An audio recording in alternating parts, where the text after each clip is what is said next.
Bueno, gente, buenas tardes. Muchas gracias por sumarse una vez más a este ciclo de...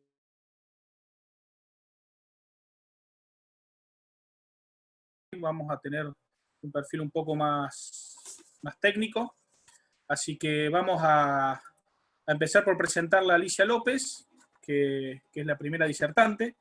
Alicia López fue funcionaria del Banco Central, supervisora de entidades financieras y cambiarias, investigadora de delitos económicos financieros, representante ante el Mercosur por el Banco Central, representante por el Banco Central y la UIF en el Plan de Seguridad de la Triple Frontera, presidente de la UIF, Unidad de Información Financiera, y vedora judicial de la AFA. En primer lugar, bueno, un lujo sumarla una vez más a Alicia. Alguna vez nos acompañó en alguna charla en Córdoba Capital. Ella vive en La Falda, así que está muy integrada con algunos del equipo del partido en Punilla. Así que, bueno, Alicia, te dejo todo tuyo el micrófono. Les avisamos a todos que vamos a cambiar un poco la modalidad. Los que quieran hacer preguntas, por favor, levanten la mano mientras esté hablando Alicia, o nos mandan un mensaje por el chat y los vamos a habilitar a que hablen y puedan hacer las preguntas en el orden que van levantando la mano. Yo iré anotando y les iré habilitando el micrófono para hacerlo más dinámico.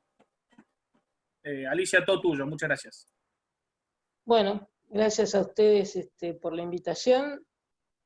En realidad me convencieron, porque contrario de las disertaciones que vi en otras reuniones, yo siempre me consideré políticamente incorrecta. Por ende, digamos como que de lo que yo voy a hablar, que es justamente la Argentina después de esta pandemia, es centralizándome en algo en donde realmente no voy a buscar la confrontación, pero tampoco voy a decir que todo está bien. Más o menos quiero centralizarlos para que ustedes sepan por qué yo opino de esta forma. Yo ingreso a la función pública 1 año y medio antes de que la democracia volviera a la Argentina.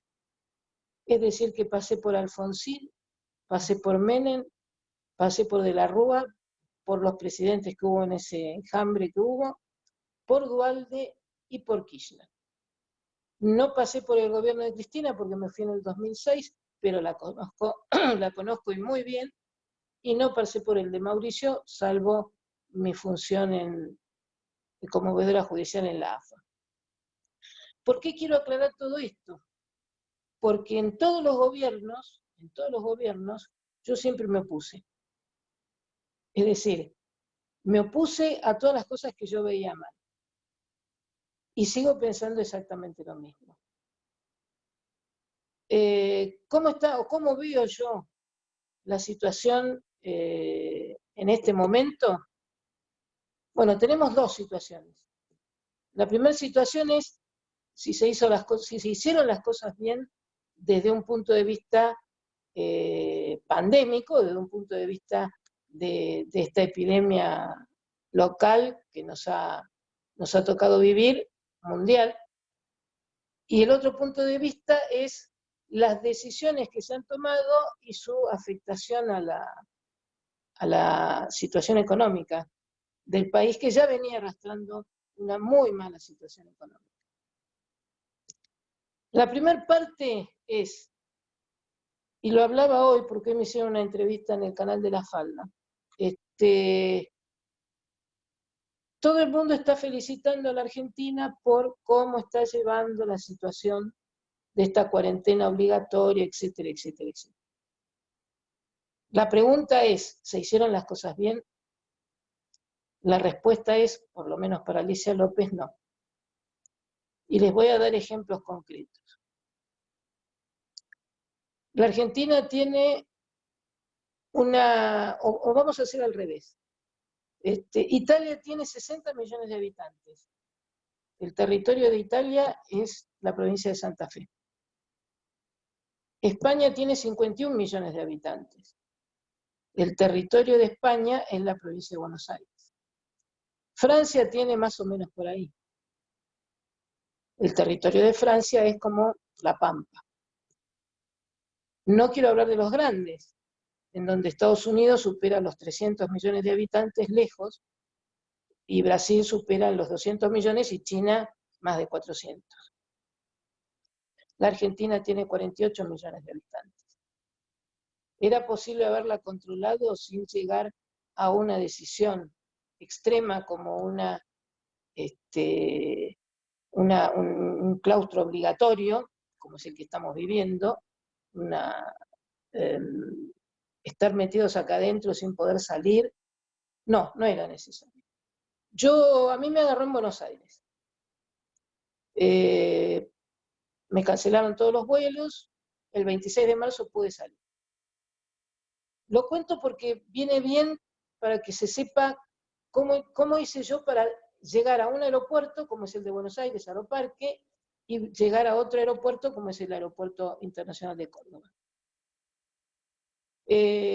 A mí me controlaron todo, en Aeroparque y en Córdoba, en Aeroparque más, porque en Aeroparque me controlaban no solo me pedían de dónde venía, si estuve en contacto, etcétera, etcétera, sino que me tomaban la fiebre, me miraron la garganta en Aeroparque, en Córdoba no, y en Córdoba hicieron exactamente lo mismo. ¿Por qué traigo a colación todo esto? Y si en vez de hacerlo el 26, lo hubiéramos hecho el 1 de marzo, ¿por qué? Porque hasta ahora, de todos los casos, por lo menos los estadísticos, lo que da a conocer el gobierno, más del 80% de los casos se circunscriben a la provincia de Buenos Aires. Entonces, si estos casos se circunscriben a la provincia de Buenos Aires, ¿por qué no se aplicaron los controles debidos en un aeropuerto tan internacional y tan concurrido como es el aeropuerto de Ezeiza? O los aeropuertos internacionales como es el de Córdoba. No, tuvimos un ministro de Salud que dijo que esto era una gripecita. Entonces después llegamos a esta situación. Por eso yo digo, las cosas no se hicieron bien, bajo ningún punto de vista. Más que nada teniendo en cuenta el territorio que nosotros tenemos y la cantidad de población que tenemos. A tal punto no se hicieron bien las cosas que dos provincias que lindan con países, como pueden ser Jujuy y Formosa no tiene ningún caso. ¿Quiere decir que controló bien su frontera? ¿O pudo controlarla? Jujuy tuvo muy pocos casos. También lo puede hacer. ¿Por qué no se puede hacer en el resto? Y ese es un tema bastante complicado para analizar. Porque cuando se toman decisiones como las que se tomaron, graves, y después vamos a ver la afectación a la parte económica, cuando se toman decisiones graves, uno tiene que hacer una reflexión. Cuando uno busca un objetivo, el objetivo en este caso era no tener infectados, por lo menos una cantidad enorme de infectados y mucho menos muertos. Ese es el objetivo, ¿sí? Pero para llegar al objetivo, uno tiene que tener un diagnóstico previo, que es donde está sentado, y tiene que tomar las medidas de acuerdo a este diagnóstico. No se hizo un diagnóstico en los primeros días de marzo, y no se tomaron medidas porque no se tenía un conocimiento exacto de lo que iba a pasar. Alrededor del aeropuerto de Ezeiza hay un montón de hoteles, porque yo lo conozco. Y también está el predio del AFA, que con posterioridad, y ya después de que se habían tomado estas medidas extremas, la AFA se lo cedió, lo iba a ceder. Son más de 5 hectáreas, mucho más, con un hotel muy bonito. Yo no sé si el señor presidente sabe que existen las carpas de campaña y que se pueden armar carpas sanitarias también. Entonces, si se hubiera controlado en el aeropuerto de Ezeiza la gente que llegaba y no se hubiera dejado entrar a territorio aquellos que venían de lugares de riesgo, aun cuando no presentaran los síntomas específicos, y se los hubiera aislado específicamente alrededor del aeropuerto de Ezeiza, yo creo que hoy estaríamos en mucho mejores condiciones de la que de la que estamos actualmente. Desconocimiento puede ser. Negligencia a mí no me cabe la menor duda, porque para eso tengo un equipo, ¿sí? Lástima que el equipo lo formé después, o me acordé después, porque nosotros estuvimos enterados. Yo me fui a Buenos Aires el 10 de marzo y ya se sabía todo. Se sabía lo que estaba pasando en el mundo. Entonces, negligencia no me cabe la menor duda. ¿Por qué? Y porque siempre la Argentina es así. O sea, la Argentina, en vez de prever, tiene consecuencias. Estructuralmente es así. En vez de prever, tiene consecuencias. O sea, el primer paso, que es diagnosticar la situación y qué tengo que hacer, nunca lo hace. Siempre toma medidas terribles a veces, otras no tanto, pero terribles a veces, para lograr un objetivo que a lo mejor lo logra parcialmente y pudiendo haberlo logrado totalmente. Entonces, desde el punto de vista de lo que nosotros conocemos, cómo se ha llevado adelante este procedimiento, bueno, acá hay una persona que está totalmente en desacuerdo desde un punto de vista de las medidas que a mi manera de entender se tendrían que haber tomado. Vamos al otro tema fundamental. El otro tema fundamental es, yo siempre creí que vivía en un país federal y aparentemente vivo en un país unitario. ¿Por qué vivo en un país unitario? Porque si yo tengo los datos que salen por todos lados y que te llenan la cabeza y que no sabes ya ni siquiera para dónde agarrar y qué va a pasar y qué va a ser el día después de mañana y qué patatín y patatán, la gran mayoría de los casos, por no decir más del 80%, están centralizados en Cava y Buenos Aires, Gran Buenos Aires, ¿verdad? Bueno, ataquemos donde está el foco, pero no destruyamos las economías regionales. ¿Por qué? Porque este es un país, sigo insistiendo, federal, aunque aparentemente se lo ha convertido en unitario, en donde todo el país tiene que cumplir, aunque no tenga nada. Cuando en realidad el que tiene que hacer los controles, el que tiene que regular toda esta situación, lo hizo mal. Hoy, después de todo este desastre, se ha tomado la decisión que se tendría que haber tomado al inicio. Se ha tomado la decisión de que cada provincia, hay unas provincias que son consideradas que no tienen riesgo y hay otras provincias consideradas como alto riesgo. Que en realidad es una, vamos a ser realistas, hay una sola provincia que concentra la gran mayoría de los casos. Entonces, si hay una sola provincia que concentra la gran mayoría de los casos, se podría haber evitado todo. ¿Qué afectación tuvo? La afectación que todos nosotros estamos teniendo. Es decir, las economías regionales desaparecieron o están tendiendo a desaparecer.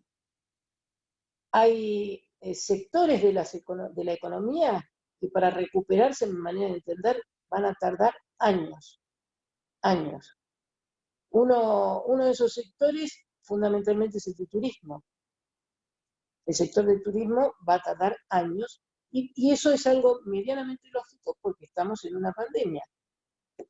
Pero hay sectores que no deberían estar sufriendo estas cuestiones, que podrían haber estado sufriendo esto unos días, pero no un mes, 40 días ya llevamos, o algo más.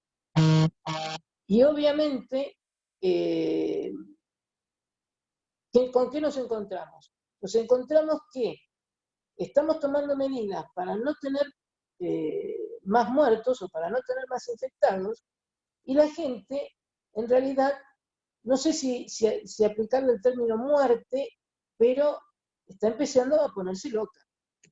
Es decir, la gente que tiene sus libertades instituidas por la Constitución Nacional se ve afectada. De cualquier edad, se ve afectada. Y las personas que tienen su trabajo no lo pueden llevar adelante. Entonces, ¿estamos de acuerdo con estas medidas? No. Los resultados malos. ¿Cuánto tiempo vamos a tardar en salir? Mucho. Lo único que hoy se está moviendo, obviamente, es el tema alimentos, porque la gente tiene que comer. El tema salud, hasta cierto punto, porque también nosotros nos ha agarrado con un sistema de salud que no está en las mejores condiciones.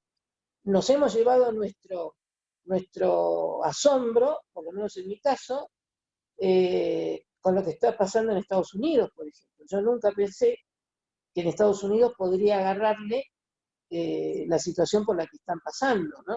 Si bien está muy concentrado en New York y sus alrededores, todo Estados Unidos está teniendo un serio problema y un serio problema de salud, de su estado de la salud pública, digamos. Pero en el caso nuestro, y específicamente con las posibilidades que podríamos haber tenido, hoy no tendríamos el deterioro que está teniendo o que se está viendo, la desesperación que se está viendo en la sociedad argentina. Hoy el pequeño y mediano productor, el pequeño y mediano empresario está preocupado. Se rompió, obviamente, la cadena de pagos totalmente, cheques rechazados por todos lados, y se rompió por una cosa lógica.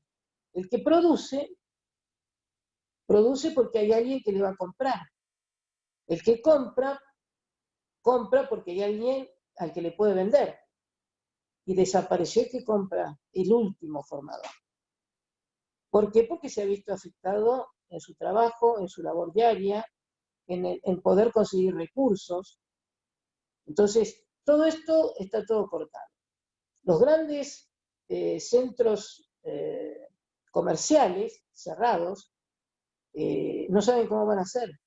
Yo tengo mucha vinculación con gente que tiene negocios en shopping en Buenos Aires y no tienen expectativa de seguir. Tienen expectativa de cómo van a cerrar el circuito. ¿Por qué? Porque saben que le destruyeron su industria o su comercio. Entonces, todo esto se tendría que haber analizado al tomar decisiones que fueron tan drásticas. Y volvemos de nuevo el tema ¿era necesario tomar estas decisiones fuera de la provincia de Buenos Aires? Porque cuando yo tiro números de la gente infectada, la gente que se recuperó, la gente que se murió, los números los tiro provincia por provincia. Si hago un simple cálculo, enseguida me voy a dar cuenta que una provincia es la que más afectada está, que justamente es la que tiene el aeropuerto con mayor circulación externa. Otras cuestiones para tener en cuenta. A ver, ¿cómo se va a reabrir esta cuestión de cuarentena? ¿Se va a abrir en forma parcial? ¿Se va a abrir en forma aislada? ¿Se va a abrir en forma parcial? ¿Se va a abrir en forma total? ¿Se va a abrir determinado núcleo de provincias? ¿O se va? Ya sabemos que Capital y Buenos Aires va a tener para rato. ¿Y qué es lo que le van a permitir hacer a las personas? En La Falda, caminar por la avenida de es caminar con un pueblo muerto. ¿Y cuál es la situación? Que yo sepa, en La Falda no hay ningún infectado. O por lo menos no tuvo ningún muerto ni nada por el estilo. Y como La Falda debe haber muchos, en el sur estamos exactamente igual. Entonces, ¿qué es lo que va a venir en un futuro? El Banco Central está emitiendo. Y está emitiendo. ¿Eso qué es lo que va a generar? ¿Va a cubrir qué? Que le estemos dando subsidios. ¿Cómo van a afectar estos subsidios al total de la economía? Y el Banco Central va a emitir hasta un momento determinado. ¿Por qué? Porque, por lo menos bajo mi conocimiento, el Banco Central nunca fue totalmente productor del papel moneda, siempre se importó una parte. A veces se importaba de Chile, a veces de Brasil, a veces de los dos juntos. ¿Qué va a pasar cuando se termine el papel? ¿Qué va a pasar cuando se produzca la mitad y se requiera mucho más? ¿Qué va a pasar cuando los gobernadores digan vamos a emitir cuasi moneda? Que ya lo tuvimos. Entonces, son todas preguntas, son todos interrogantes que yo me puedo pensar como una ciudadana común, ¿eh? O sea, yo no es que esté hablando ni como político, como una ciudadana común que tiene algún conocimiento. Pero como una ciudadana común, ¿cómo reactivamos todo esto? ¿Cómo le sacamos el miedo a la gente de adentro, el miedo que nosotros le pusimos?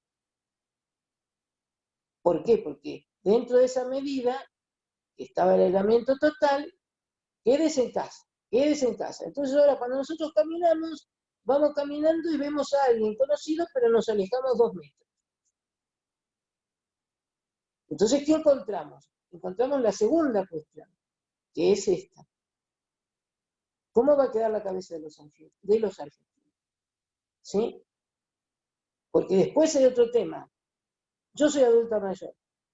Estamos con el adulto mayor. Y el adulto mayor, el adulto mayor, el adulto mayor. Y acá yo quiero hacer mención a dos cosas. Primero, a una nota que escuché que Alberto Fernández le dio a Jorge Fontevecchia, en donde él hablaba que realmente en una época, ¿para qué invertir tanto la ciencia para alargar el promedio de subsistencia, de vida? Porque en una época, había que mantenerlos hasta los 70. Ahora hay que mantenerlos hasta los 85, 90. Lo primero que quiero decir, a mí, Alberto no me mantiene. Yo aporté durante 36 años. Así que Alberto a mí no me mantiene. Y además, es una aberración que diga exactamente que por qué la ciencia invierte recursos para alargar la vida. Un presidente. ¿Sí? Unido a esto, no tengo nada porque yo escuché la charla anterior, no tengo nada contra Nicolás. ¿Sí? Lo que pasa es que Nicolás repite lo que repiten muchos. El 60% del gasto público es gasto previsional. Entonces, entre jubilaciones, pensiones, subsidios, o AUH, como quieran decirle, tenemos el 60%. Yo lamento no estar de acuerdo. Vuelvo a insistir. El jubilado y el pensionado aportaron, yo aporté 36 años. ¿Sí? Ahora, sí, en los distintos gobiernos se comieron la plata, si me permiten una expresión muy lunfarda, se chorearon la plata, yo no tengo la culpa. No, bajo ningún punto de vista.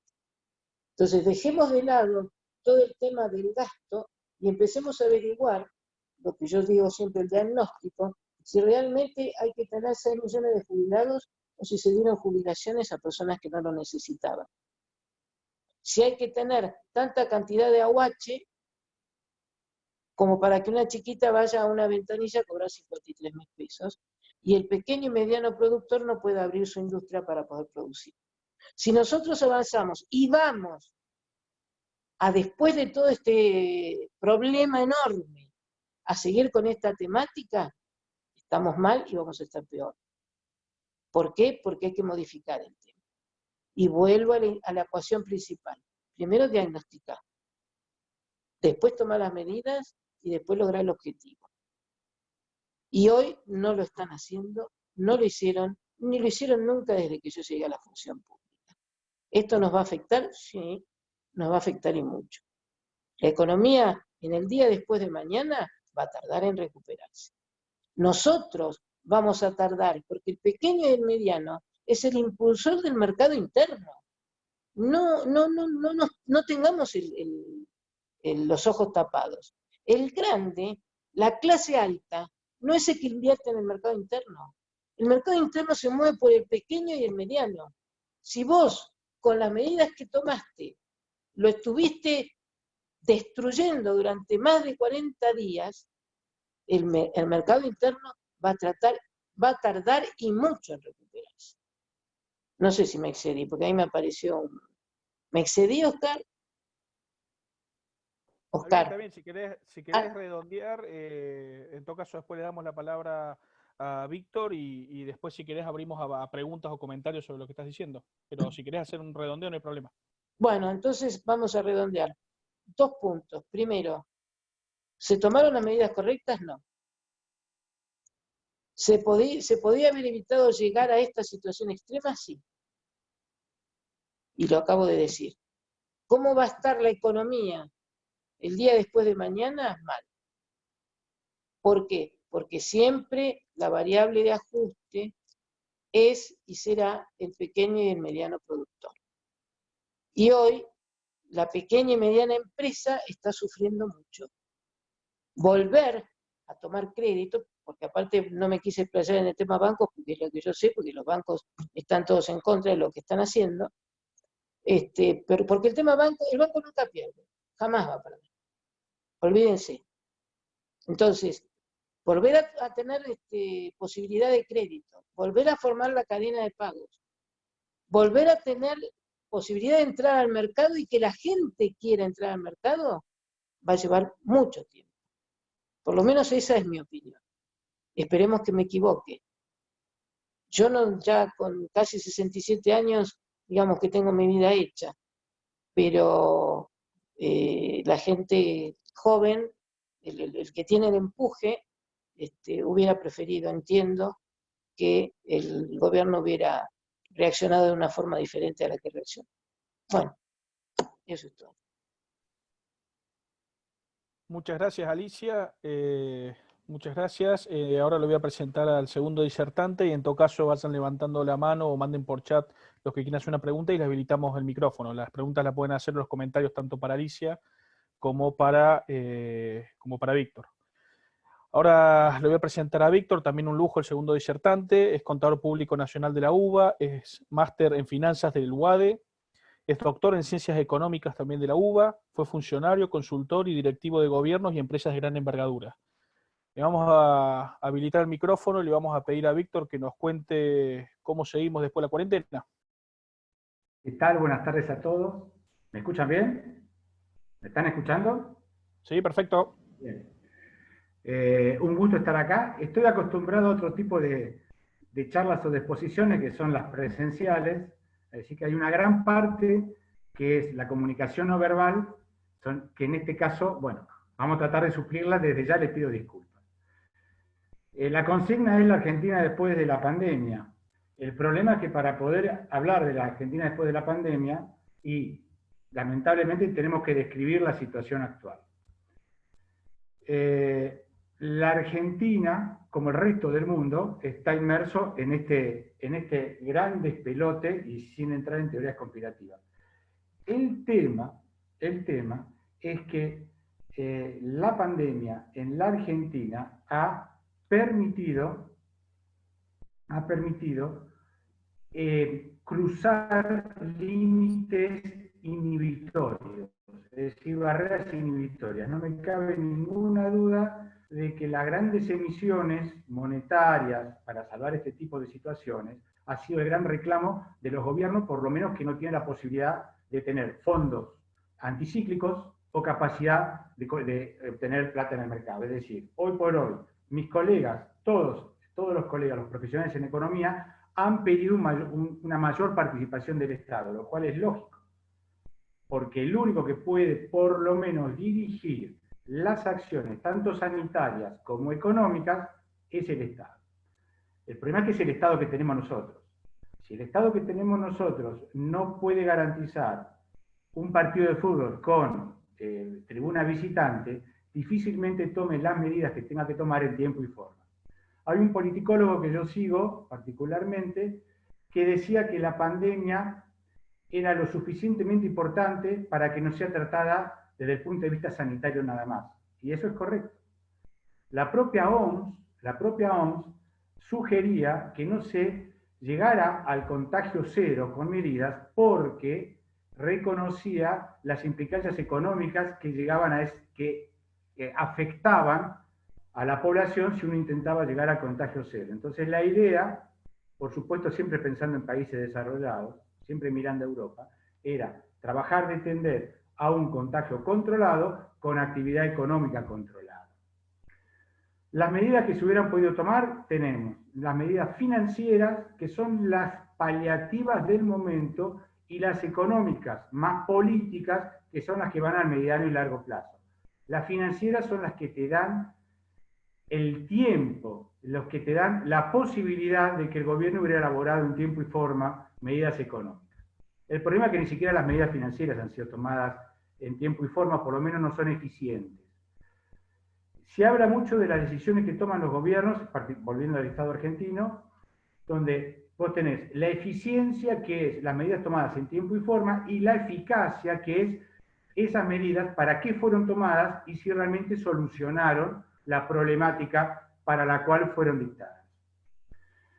Y yo me animaría a decirle que no. Ninguna de estas medidas financieras que se han tomado para paliar esta cuarentena, para paliar las necesidades financieras de la gran parte de la población y sobre todo de los distintos circuitos económicos, han sido aplicadas en tiempo y forma, han sido otorgadas en tiempo y forma, y me animé a decir, en gran medida, por inconsistencias dentro del propio gobierno. Yo recuerdo, el día 17 de marzo a la noche habló Guzmán. Yo tuve una charla en Consejo de Procedencias Económicas, el día 18 a la mañana, donde hablábamos del discurso de Guzmán. Y Guzmán hablaba, hablando de la cuarentena, de reflotar el plan Procrear y crédito por 100.000 millones de pesos para que la gente pudiera pintar su casa.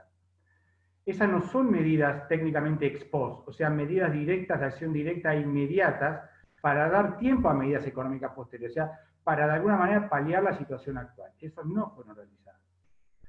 Volvemos a lo mismo, estamos requiriendo del Estado medidas proactivas, cuando el Estado tuvo 15 días para hacer una salida ordenada de un viernes fatídico y mezcló o juntó a los jubilados con los beneficiarios de la AUH.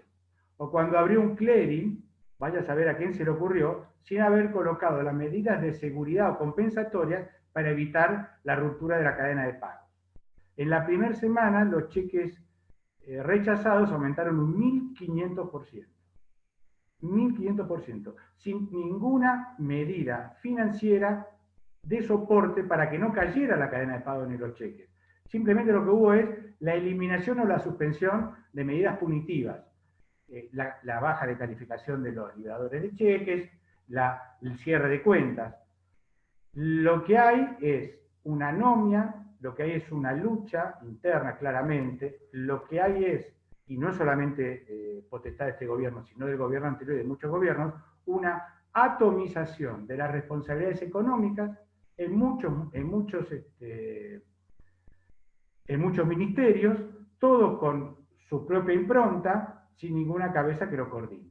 A lo que voy es, no es salud o economía, debería haber sido salud y economía. Evidentemente, los profesionales de ciencia económica no debemos haber hecho las cosas bien para que el Poder Ejecutivo y los funcionarios de turno le dieran más atención a las decisiones promovidas por los sanitaristas, lo cual es cierto, y se hayan olvidado, dejado de lado las recomendaciones de los economistas, si es que tenían en su cercanía, en su núcleo interno, algún economista con una visión, o por lo menos copiando o mirando lo que estaba haciendo Europa.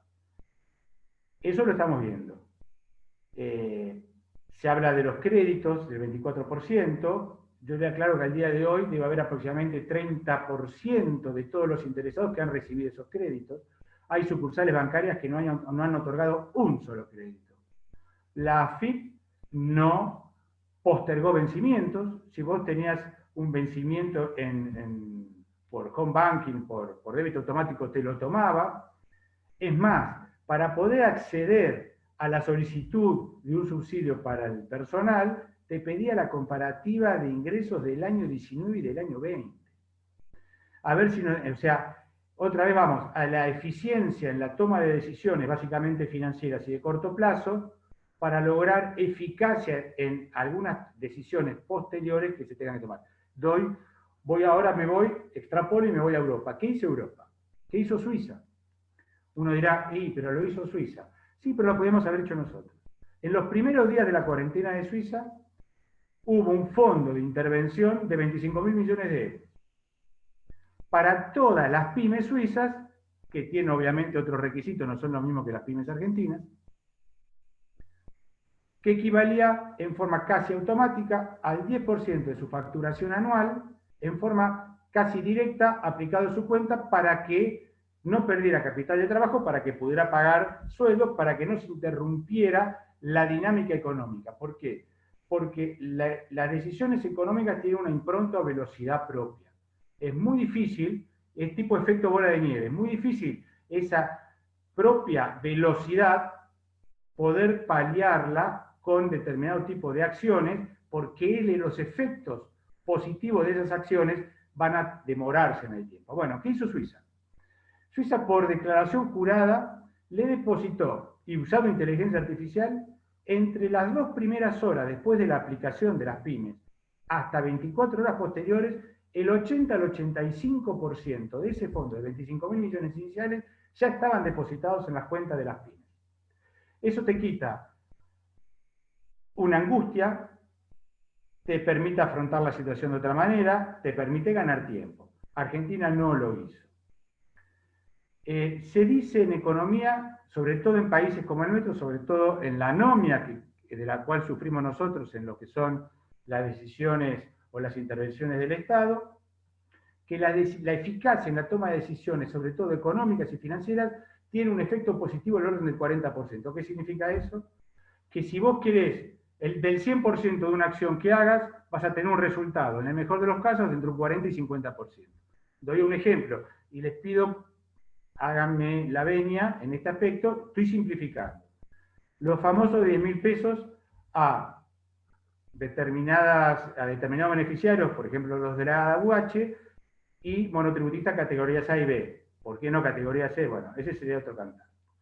Un monotributista de categoría B tuvo que pagar, para poder acceder a esos 10.000 pesos, 4.450 pesos, que es el costo impositivo del monotributo, que si tuvo la mala suerte de tener un débito automático, la FIP se lo tomó.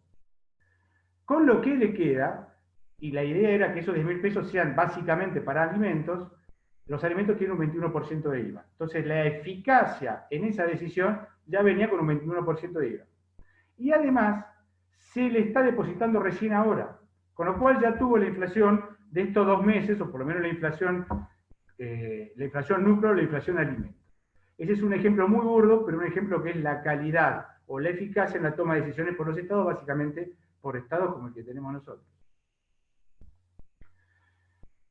Yo, la descripción de la situación actual, creo que está en todo el mundo. Si no la sufre, la ve, si no la ve, se la cuenta, pero hay parámetros.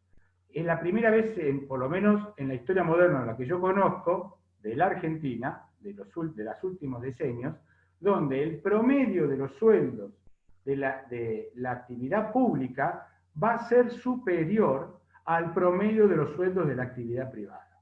Eso es absolutamente insostenible, insustentable, y más corto que largo, de alguna manera, va a tener, o por acción o por omisión, se van a chocar con la realidad. Vamos otra vez. Las decisiones que ha tomado el gobierno, las ha tomado, comparto con lo que dice Alicia, las ha tomado por funcionarios y mirando determinado tipo de angustias. ¿Cuáles son las angustias? Claramente el AMBA, claramente el Gran Buenos Aires. Las decisiones que se han tomado cuarenteniles básicamente son 3 anillos. Un primer anillo que son los grandes centros urbanos con sus zonas de influencia, un segundo anillo que serían las ciudades intermedias, y un tercer anillo que son los pueblos o las ciudades chicas como donde vivimos nosotros, que tienen situaciones poblacionales, situaciones económicas y situaciones sanitarias absolutamente distintas. El tema es que acá viene una gran hipocresía. No es Perdón, que Víctor. perdóname, ¿me estás hablando? Sí. Después le podemos dar un segundo la palabra a Romina, que quería hacer un comentario de lo que habías dicho recién. Sí, por favor. O sea, la idea es que me interesa más la interacción que el discurso. Pero, y así que cuando quieras, me interrumpís. Las decisiones económicas del AMBA son una gran hipocresía, porque lo que se trató de impedir es el ingreso y la contaminación, si uno quiere llamarlo así, a la capital federal. Nadie, los que conocen el AMBA, los que conocen el suburbano, nadie puede pretender que haya una cuarentena en el Gran Buenos Aires. Nadie puede pretender que en un monobloc, en un departamento de monobloc de Fuerte Apache, una familia de 6 personas, donde uno tendrá, con suerte, trabajo formal, el otro tendrá un trabajo informal y 4 niños, hagan hecho la cuarentena. Vamos a lo que viene después. Lo que viene después es un proceso inflacionario sin llegar a una hiperinflación, pero no llegando a una hiperinflación no por un problema monetario, sino por un problema de demanda. Claramente la situación de ociosidad de las plantas y de retracción de la demanda va a hacer que por lo menos se vaya a absorber, excepto en el tema de alimentos. Probablemente el tema de alimentos vaya a tener una inflación no absorbida del orden del 40-50%, que con el correr del tiempo, sí de alguna u otra manera la curva de aumento de los alimentos va a tender a acercarse a algún dólar. Cualquiera sea ese, pero seguramente que no es ni el oficial ni el solidario. Más cercano al famoso dólar fuga, dólar bolsa o algo por el estilo. Perdón, Víctor. Sí, decime. Perdón que te interrumpa. Si te parece, le doy un segundo la palabra a Romina, a Carmen y a Pablo que querían hacerte alguna pregunta o comentario. Dale. Empiezo por Romina. Romy. Mi pregunta va dirigida específicamente al tema de los profesionales monotributistas, categoría A y B. Hubieron muchos casos donde se inscribieron para tener acceso al IFE, se los aceptó en una primera instancia y cuando fueron a cargar el CBU, ahí se los rechazaron. Como que dio marcha atrás el ANSES, le hicieron el contraste de datos y vieron que aportaban a la caja de profesionales. Se está haciendo toda una movida para presentar un amparo. Creemos que no vamos a tener que llegar a esa instancia porque me parece que lo están reviendo desde el gobierno. Y ese sector tampoco califica para los préstamos. Entonces fue dar por sentado que por ser profesional uno no necesita determinada ayuda cuando en realidad somos de los que más aportamos. Y además teniendo en cuenta de que no había ningún argumento jurídico para negarte la IFE porque cumplíamos con todas las condiciones y no estábamos excluidos específicamente por aportar una caja profesional. Era desde el punto de vista económico, ¿dónde nos posicionaríamos nosotros? ¿Te respondo? Sí, por favor. Son dos cosas distintas.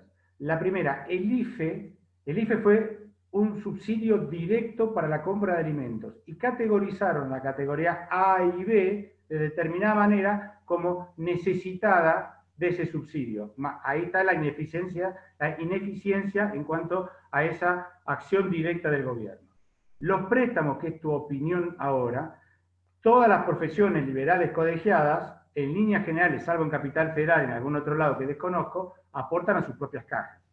El concepto o la idea, esto es la idea, haciendo la aclaración que los distintos organismos públicos, cada uno hace su propia interpretación, la FIP ha sido absolutamente ineficiente y ha ido para atrás y para adelante un montón de veces en este periodo de cuarentena, siendo hasta ilógica en alguna de sus decisiones. Pero vamos otra vez. La filosofía o la idea de los famosos préstamos a tasa cero, que en realidad no es que el Estado mejor dicho, los bancos te regalan nada, sino que hay un FOGAR, un fondo de garantía, a los bancos les van a pagar. Más allá de que los han inundado de liquidez y no han hecho lo que tendrían que haber hecho. Y en eso coincido con Alicia en cuanto al sistema financiero.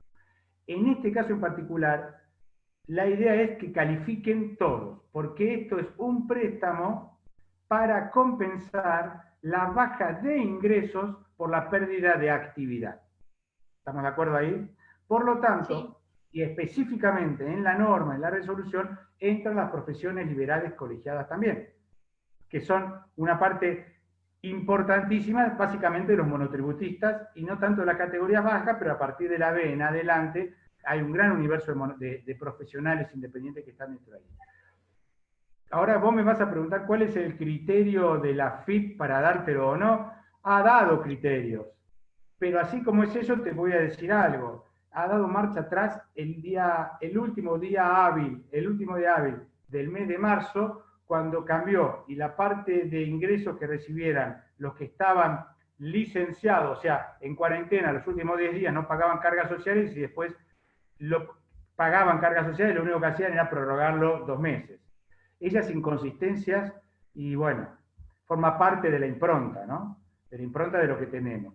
Pero en líneas generales deberías ser beneficiario, por lo menos en primera instancia, de ese crédito. Porque después me vas a decir la otra ilógica. Y si yo tengo una tarjeta de crédito no bancaria, por ejemplo la tarjeta naranja, una tarjeta de crédito de algún shopping, que te financian ellos, y bueno, siempre son esas inconsistencias de, yo creo que funcionarios que viven en una cajita de cristal o cruzan la General Paz nada más que para irse a la casa o al campo. Pero no deberías tener ese problema en este caso en particular. ¿Te contesté? Gracias. No, por favor. Le doy la palabra a Carmen, que quería hacer un comentario al respecto. Carmen Gijena. ¿Sí, cómo no? Carmen, estás habilitada.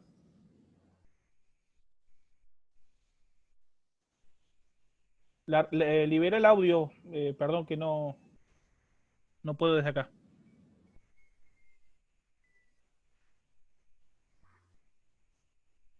No te escuchamos, Carmen.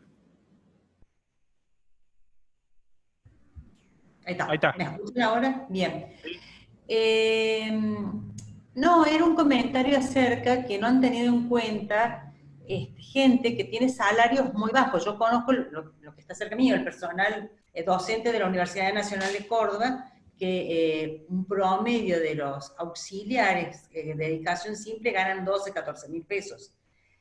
Obviamente que no llega al mínimo vital y móvil, no pueden vivir con eso demasiado tiempo si no están pudiendo ejercer la profesión. Es otra inconsistencia que ha habido en este sistema. Eso quería agregar nada más. Gracias. Mira, inconsistencias hay de todo tipo. Yo creo, por lo que he hablado, yo estoy en algunos grupos técnicos de asesoramiento en Capital Federal, no a integrantes de este gobierno, sino a consultores a los cuales el gobierno consulta off the record. Yo creo que lo que han tratado de privilegiar es aquellos que no tenían un ingreso normal y habitual. Es decir, hoy por hoy, no hablo de ingresos bajos, no hablo de protección contra la inflación. Simplemente son los que de alguna manera tienen algún tipo de ingreso por parte del Estado, ya sea nacional, provincial o municipal, o de quien sea. Ellos los están dejando por una segunda o tercera etapa y están tratando de paliar esta etapa de quienes no han tenido ese ingreso. Es lo que yo entiendo que están intentando hacer. Creo que es lo que yo entiendo. Permítame, si ustedes quieren, pueden hacerme las preguntas, pero voy ahora a la consigna que va a pasar después de la cuarentena. Lo que vamos a tener después de la cuarentena, que es lo que estamos viviendo ahora, son ingresos fiscales, donde la estructura fiscal de la Argentina, y acá me van a empezar a bombardear con los famosos 166 impuestos que tenemos al día de hoy. Probablemente alguna ocurrencia más va a haber con algún otro impuesto, la riqueza o lo que sea, donde acá algunos técnicos dicen se graba el stock y no el flujo. Es decir, se graba la tenencia y no la generación. Sí. Los 10 primeros impuestos generan el 80 o el 85% de la masa de ingresos del Estado, nacional, provincial y municipal. y de los cuales los 5 primeros generan el 75%. De esos 5 primeros, prácticamente todos tienen que ver con el flujo y la actividad. Bueno, ellos van a tener una baja de por lo menos el 50%.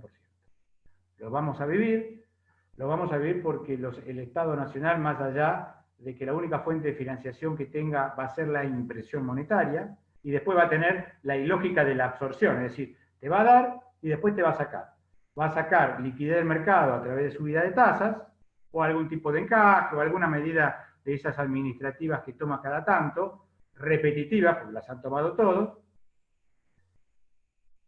y lo que quede no va a alcanzar. Entonces, lo que estamos viendo ahora, que son los primeros que reaccionan, son los privados.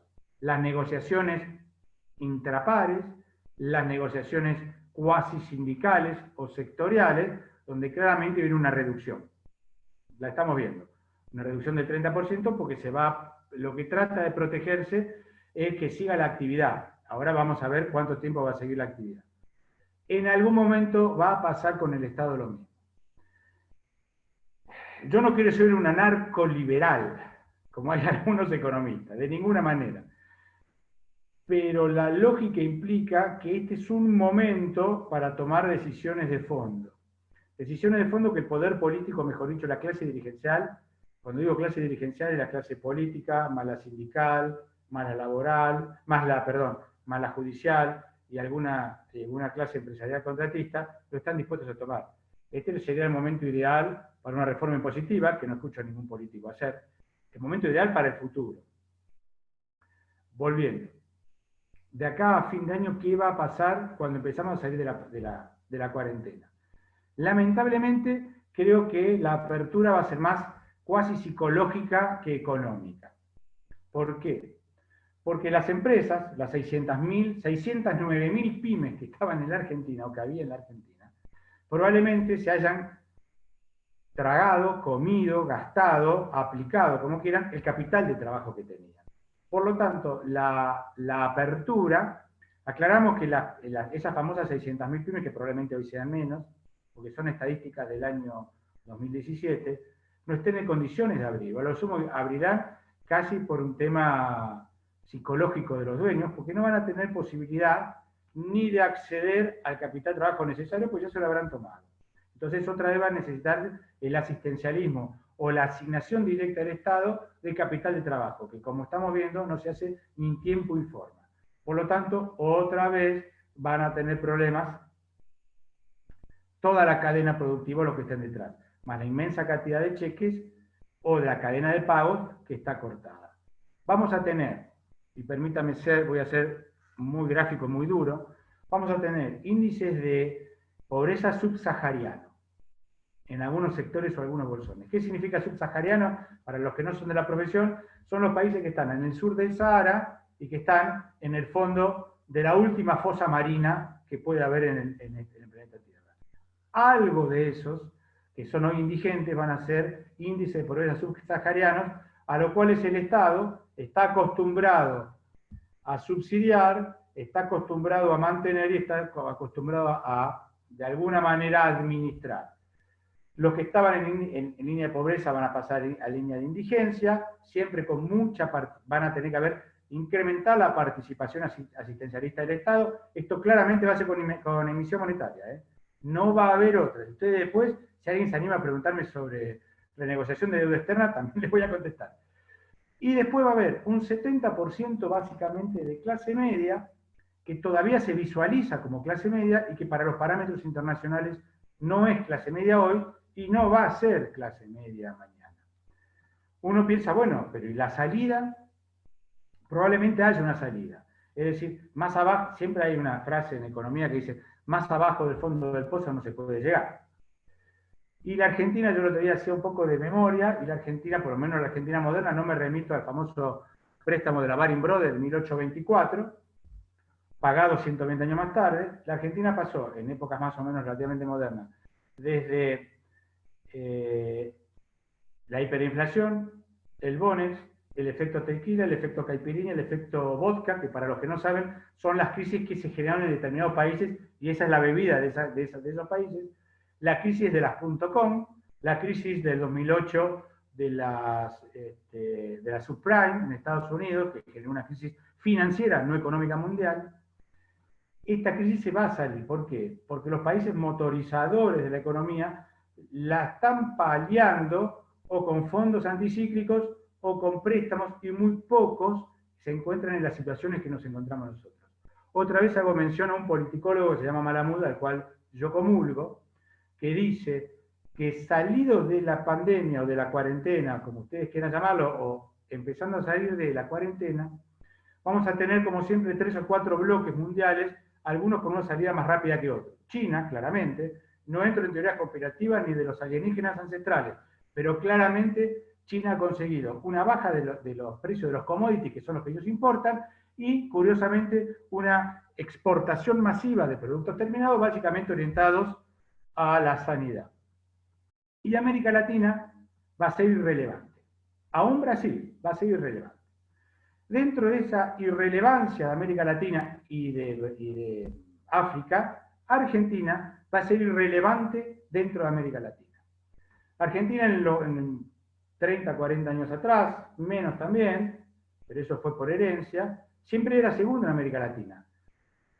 Por población, por PBI, siempre veníamos detrás de Brasil, con indicadores sociales, económicos y de distribución superiores a Brasil, que nos acercaban a alguna fantasía de un mundo un poquito más desarrollado. Bueno, Argentina va a quedar en el furgón de cola de América Latina. No digo Venezuela, pero miremos a Ecuador.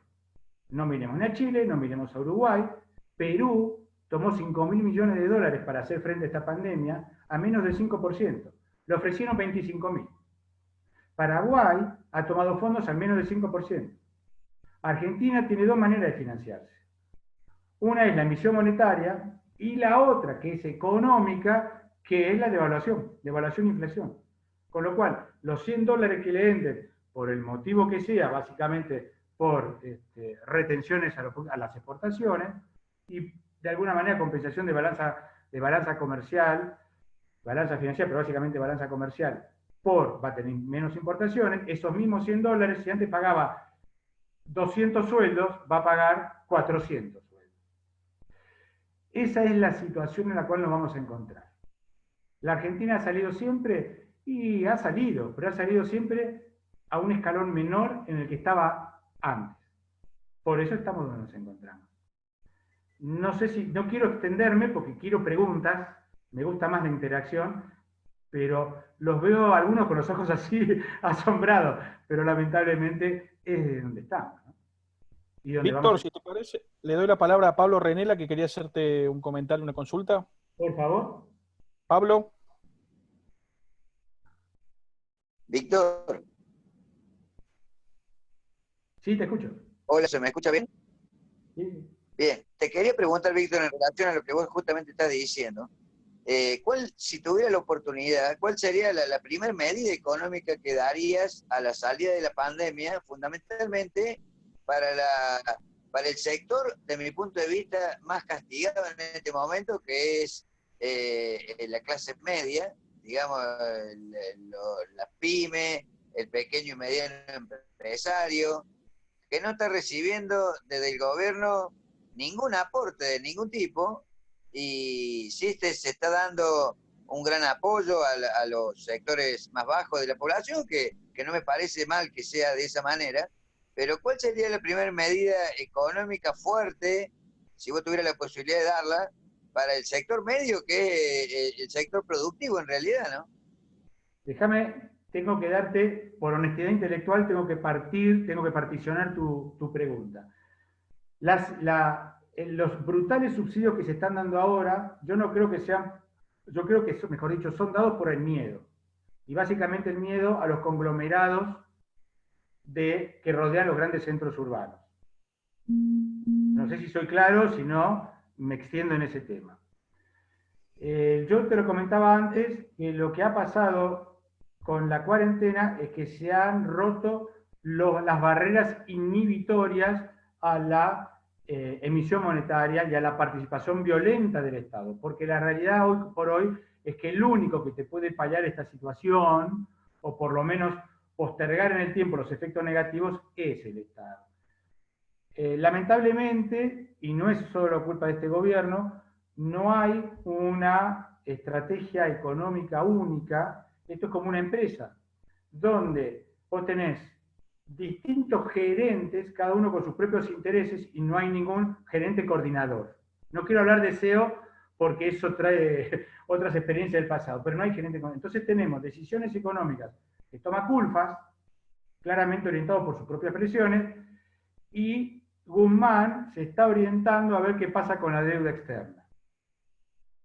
Yo creo que no va a quedar otra alternativa que primero hacer más eficaces las medidas de acción directa, que sería dar liquidez a los sectores productivos y dar liquidez a aquellos que tengan algún tipo de capacidad de consumo. Porque a permitir que la empresa abra, no sabe qué va a fabricar, en qué condiciones va a fabricar, cuánto va a fabricar y ni siquiera a quién se le va a vender. Entonces, vos tenés que darle. Y es así. Probablemente claramente va a haber un juego inflacionario, no tanto en los primeros meses, sí va a ser en el corto plazo, en el mediano plazo, sí va a tener efectos inflacionarios, pero en el principio vos tendrías que dar medidas de acción directa, claramente, ponerle plata, llamalo billete, llamalo lo que quieras, no importa. Alguna entelequia que te permita al mercado interno consumir lo que la pyme, no hablo de la gran, lo que la pyme va a empezar a fabricar, sí, o va a empezar a vender, sí, tiene capital de trabajo, porque la pyme se gastó el capital de trabajo. Y permíteme una infidencia. Alguien en algún grupo técnico hizo un comentario y dijo, lo que pasa, y esto me hago reserva de lugar, pero bueno, me hago cargo de lo que estoy diciendo, lo que pasa es que hay una presión, una máxima presión, porque lo que se quiere es que aquellos fondos, aquellos montos de ahorro que están fuera del sistema bancario, del famoso colchón, antes de dar una medida de ayuda financiera, sean retirados del colchón para financiar. No sé si se entiende, para financiar a la pequeña empresa y para financiar a esta famosa clase media. El problema es que se olvidan que venimos de años y años donde difícilmente haya una capacidad de ahorro o haya una capacidad de generar algún tipo de fondo de reserva. Yo creo que no la hay. Entonces, contestando tu pregunta, la medida de acción directa inmediata tiene que ser eficaz y eficiente. Tiene que tener los dos requisitos. Eficiente porque tiene que ser dada en tiempo y forma. Ya. Y eficaz porque tiene que ser dedicada para atender esa problemática. Es decir, otorgar capital de trabajo a las pymes y al mismo tiempo al mercado al cual esa pyme está orientada. Si no, no va a servir. Y en el medio viene el famoso tema de la deuda externa, al solo efecto de ganar tiempo, porque plata no va a haber. Simplemente yo creo que es un tema de tiempo para evitar salir del default, pero simplemente por tiempo para evitar la carga de esa deuda. Y seguirla paliando. Y va a ser mucha sintonía fina, a los cuales yo descreo, creo que no tienen la capacidad técnica para hacer esa sintonía que haga falta. A las pruebas me remito. No pueden ni abrir el clearing bancario sin haber dado antes capacidad financiera a esa pyme que estaba cerrada para que el sistema no se caiga, que es básicamente la segunda fuente de financiación de las empresas, o de las pymes, o del mercado. Las pymes, cuando uno habla de las pymes, pero las pymes abarcan casi el 80% del universo económico en la Argentina, y quizás más también. Entonces, esa pyme no tiene el capital de trabajo para poder trabajar, no tener del otro lado que se la puede comprar. Entonces, decir que se va a abrir la actividad, si no le otorgás estas herramientas, en realidad es casi un tema psicológico de liberación de la atención que tenga aquel monotributista, aquel independiente que esté en este momento en su casa. No sé si soy claro. Hagan las preguntas que quieran, yo trato de ser muy generalista, pero la sumo a Alicia, trato de contestarlo también. La sumo a Alicia, que levantó la mano, a ver si quiere aclarar algo. Sí, ¿me escuchan? ¿Me escuchás? Sí, sí, Alicia. Bueno, ¿Quién fue el que preguntó recién? Pablo Renela. Bueno, para Pablo, ¿cuál sería la primera decisión después de que salgamos o que vayamos saliendo la Argentina ya tuvo ejemplos. En la década del 80, donde el mercado interno estaba totalmente con la destrucción de las pequeñas y medianas empresas, ¿sí? El Banco Central dio una refinanciación de deuda a tasa negativa. ¿Qué quiere decir tasa negativa? Que era una tasa inferior a la que se tomaba por plazo fijo. Una de las primeras medidas que debería tomar el Ejecutivo a través del Banco Central es ponerse los pantalones largos respecto del sistema financiero. El sistema financiero, bien lo dijo Víctor, hoy está, pero liquidísimo, sentado en la liquidez. Entonces ahí es donde es la primera decisión que debería tomar. ¿Para qué? Para darle el capital que necesita hoy la pyme para poder salir.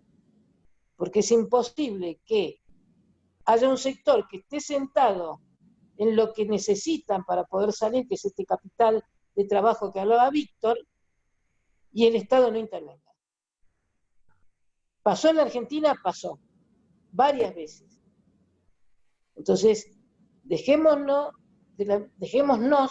de seguir siempre con el tema de la bicicleta financiera, te coloco acá, volvemos acá y todo demás, y empecemos a poner ese dinero en lo que hoy van a necesitar, que es la productividad, capital para producir. Esto. Gracias, Alicia. Te dejo abierto el micrófono a vos y a Víctor. Le doy la palabra a Eduardo, que levantó la mano hace un rato. Te escucho, ¿eh? Sí, Eduardo, no me deja abrir tu micrófono. ¿Podés abrirlo vos? A ver, sí, ¿y ahora? Perfecto. Bueno, el tema pasa por lo siguiente. Esto es más que todo para Alicia, y en virtud de lo que decía hace un rato, de que el gobierno no solo falló en el diagnóstico, sino que después, no sé si llamarle mala praxis o equivocación o lo que fuera, y como sé que ella es políticamente incorrecta en buena hora y intelectualmente independiente, me va a responder: ¿piensas, Alicia, que puede haber algo de mala intención o de algo deliberado en todas estas medidas que se están tomando? Después de 41 días de cuarentena, vemos que ha habido una serie de decretos con mucho humo. Los efectos no son lo que nosotros, los estamos al medio, esperamos, y a las pruebas me remito. Y bueno, quiero la opinión personal, a ver si piensas que puede haber algo de, no mala intención, sino intencionado, que haya salido como está saliendo esto. Para Víctor también, si quieres responder. Bueno, te respondo yo, que soy la políticamente incorrecta. A mí no me cabe la menor duda. Yo no sé si malintencionado, yo lo que sé es que estuvo direccionado. ¿Estuvo direccionado hacia qué? Hacia generar un miedo y que toda la gente esté pensando en el barbijo, en los guantes, en el gel, en esto, en lo otro, y no esté pensando lo que pasó después de unos días de esta cuarentena. ¿Cómo hago para seguir? ¿Cómo hago para pagar a mi empleado? ¿Cómo hago para esto? ¿Sí? Entonces, estuvo direccionado a generar en la mente psicologías extrañas, y no que uno pensara lo que empezó a pensar después de todo este tiempo. Pero no me cabe la menor duda. O sea, es algo lógico que vos digas, te presentes y digas, vamos a extender 10 días más la cuarentena. Pará, querido, ¿cómo vamos a hacer para vivir nosotros?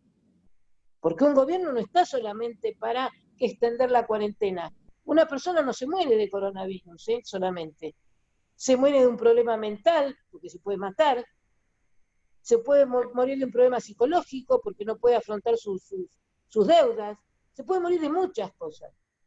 Y el Estado no puede estar ausente en ese sentido. Y acá yo lo que he visto en cada una de las conferencias que se han hecho, que se ha direccionado directamente, valga la redundancia, hacia la generación del pánico, hacia el barbijo, no salga de su casa, no haga esto, no haga lo otro, y después, ¿qué hacemos, querido? ¿Cómo no vamos a arreglar de ahora en más? Por eso yo digo, el Estado tiene que estar presente. Víctor dijo muchas cosas, ¿sí? Hay cosas en las que yo siempre sigo insistiendo. Le voy a dar al A y B, tanto.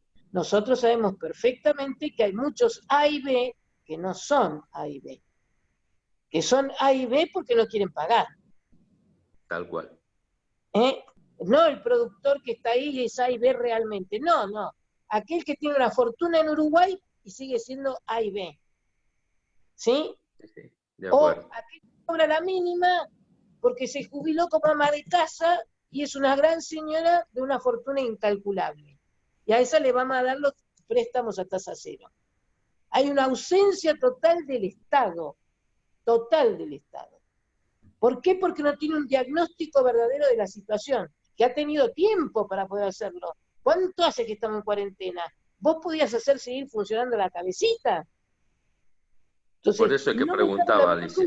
no me cabe la menor duda lo que vos estás preguntando, Eduardo, no me cabe la menor duda. Muchas gracias. No, por nada. ¿Puedo acotar?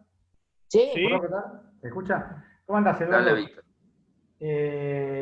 Yo creo que hay una mezcla de todas. Yo creo que primero el gobierno se asustó, después compró y después le gustó. Cuando yo hablo de la vulneración de las barreras inhibitorias, desde antes de asumir Alberto, siempre tuvo la famosa discusión siempre. Esta línea de gobierno es la emisión monetaria, la presencia del Estado. El Estado está presente como es este Estado, malo, anómico, inorgánico. Yo creo que de alguna u otra manera se siente cómodo porque está postergando las decisiones naturales que va a tomar. O sea, cuando inevitablemente vos ves el fondo del túnel y ves lo que se viene, y ves que está viniendo enfrente tuyo un tren a todo lo que da y ves la luz, y trata de demorar que ese tren llegue. Yo creo que algo de eso hay. Yo creo que hay componentes ideológicos. Fernández, no sé, no voy a especular con eso porque la situación es sumamente grave. Pero yo creo que se siente cómodo y está postergando lo que va a pasar y lo que va a venir. Claro. O sea que le agarraron el gusto a vender humo, digamos. Que es parte de lo que está pasando. Yo creo que él se siente cómodo en ese discurso. Él descubrió que gana músculo político. Estamos hablando de Alberto. Él gana músculo político. Alguien que era demasiado débil, de repente siendo el piloto de tormentas, entre comillas, y pobre Carlos Pellegrini, que fue a quien se le puso piloto de tormentas en su momento, en la famosa década del 90 del siglo XIX. Él compró eso. Lo compró porque se siente cómodo y porque políticamente le genera un músculo y lo hace interlocutor del resto de las fuerzas, ya sea para adentro y para afuera, que de otra manera no lo tendría y no lo hubiera tenido. El famoso tema de la deuda externa en la cual tendríamos que estar todos arrancándonos los pelos, yo no los tengo, yo ya me los arranqué después de tantos años de profesión, no lo estamos viendo. O sea, hoy la necesidad de todos nosotros, fíjate que está condicionada a decir, abran, déjenme abrir, ¿para qué? No sé, pero déjenme sacarme este estrangulamiento psicológico que tengo encima. Entonces, contestando a tu pregunta y no elevado, yo creo que ha comprado. Ha comprado, se ha hecho dueño de esto, hay un manejo, si querés, perverso del miedo, y hay un miedo, claramente hay un miedo a la decisión. Las decisiones se toman en Buenos Aires y son para Buenos Aires, y hay un miedo al Gran Buenos Aires, que es una bomba biológica, más allá de todo esto. Así que contestando a tu pregunta, sí, yo creo que esto ha sido comprado, ha sido adoptado, más allá de la realidad, porque hay una realidad, porque le da a Fernández y a su núcleo interno, no sé quiénes son o cuántos son, le da un músculo para ser un interlocutor con el resto de sus propias fuerzas internas y lo ponen a él como interlocutor o representante frente al resto del arco político, empresarial, social, si querés, de la Argentina. Débil, porque depende de esta situación de crisis, pero bueno, es de donde obtuvo músculo, ¿no? Gracias, Víctor. ¿Puedo decir algo? Sí.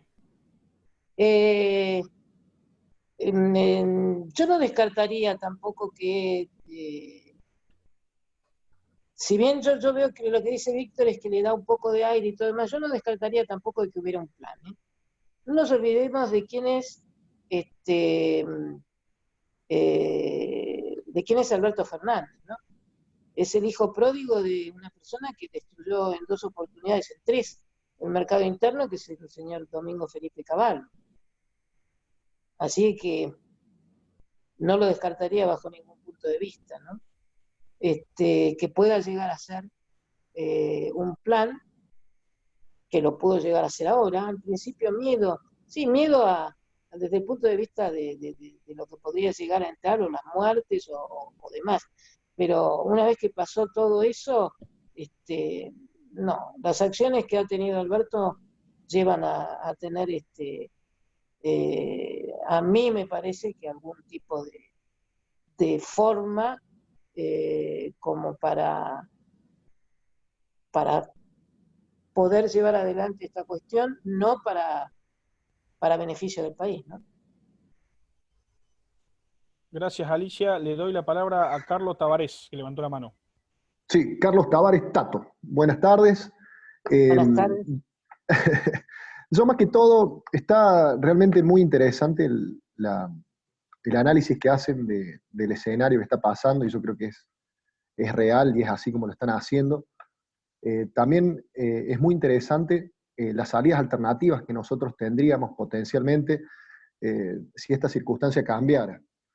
Ahora, el problema central nuestro, por lo menos que nosotros tenemos acá en lo que es, yo hablo de la falda, por ahí del corredor de Pubilla, es que nuestros negocios están cerrados, que nosotros los pocos negocios que abrieron no venden, y que realmente ya los ahorros que tuvimos después de tantos años de desgracias para las pymes, de ser incomprendidas, de que el Estado jamás, nunca, el Estado entendió de que la importancia de las pymes y su papel fundamental en nuestra economía, estamos prácticamente en quiebra. ¿Por qué digo esto? Acá en La Falda han cerrado un montón de comercios, hoy lo hablábamos incluso por muchos medios de comunicación, se está despidiendo gente, porque realmente nosotros, al no poder ni siquiera mantener una estructura de costo en nuestro local, menos vamos a poder mantener el trabajo, como recién bien lo anunciaba Víctor y Alicia. Mi pregunta en concreto es la siguiente: frente al panorama actual, vamos más allá de lo que tendría que ser, que sería ideal por ahí tener una comisión específica de economistas serios, como es usted, Alicia, como es usted, Víctor, para poder resolver este problema, que de hecho no lo hay. ¿Qué transmisión de información yo le tengo que llevar al sector económico, comercial, hotelero y gastronómico de la zona? ¿Qué les digo? Cierren hasta diciembre, nos vamos a la rebeldía fiscal. Frente al panorama actual, no nos vayamos al ideal, que yo lo entendí, y realmente es muy valioso el aporte que han hecho ustedes dos a lo que tendría que ser. Pero lamentablemente estamos en otra sintonía. El gobierno entiende otra realidad, porque realmente que hayan dado un crédito a 150 lucas, y hoy a la mañana yo he tenido 4 conversaciones de personas con calificaciones que han sido ideales y que ya no lo pueden sacar porque el cupo ya ha estado, ya no tienen más plata para dar esos créditos. Darnos créditos a un 24% para financiar ¿qué? Una quiebra. Entonces, me encantaría de esta reunión yo poderles llevar alguna idea de lo que nosotros como sector comercial podamos hacer mañana. Hoy estamos totalmente aturdidos, no sabemos si abrir o cerrar. Las personas que han abierto se han llevado la dura realidad de que no se vende, porque como bien ustedes enmarcaron recién, no hay plata. Entonces, ¿qué hacemos? ¿Promovemos una rebeldía fiscal y que ardan las arcas? ¿Cerramos nuestro negocio hasta noviembre, diciembre, como están haciendo muchas otras personas? Esa es la pregunta en concreto. ¿Qué hacemos con el contexto y con la realidad que tenemos hoy las pymes de Argentina? Específicamente la de La Falda, porque a mí me gustaría llevar de esta reunión información para ellas. ¿Se entendió la pregunta? Sí, ¿contestás vos o contesto yo? Lo que vos quieras, Alicia. Bueno, te contesto yo primero. Vale. Específicamente para La Falda, yo creo que le va a costar mucho. La Falda vive del turismo en su gran mayoría, y el turismo yo creo que es uno de los sectores que va a estar más perjudicados, si no el mayor, por una cuestión interna y externa, las dos cuestiones. Insisto, va a ocurrir lo que vos estás diciendo, Tato. O sea, la gente no va a ir al comercio porque va a gastar en lo necesario, en lo imprescindible. No sabe lo que puede pasar después. Entonces, que hoy vos me digas, te van a permitir abrir el hotel. Te van a permitir abrir el hotel, va a estar vacío el hotel. No hay nadie. Lo que yo creo para estos lugares que tienen una población determinada, a mí se me ocurre fuera de la presencia del Estado. Yo siempre digo que el Estado tiene que estar presente. Y siempre digo que el Estado se tiene que poner los pantalones largos con relación a aquel que te va a dar la oportunidad de poner en marcha tu empresa. Lo que yo digo es que los problemas que se están planteando y que se van a seguir planteando no tienen una solución inmediata a mi manera de entender. Y en los pueblos, llámese el Corredor Punilla y todo lo demás, yo aplicaría algo que alguna vez nosotros tuvimos que leer con Víctor cuando fuimos a la facultad, un libro de una persona que ya desapareció, que era Aldo Ferrer, que proponía vivir con lo nuestro.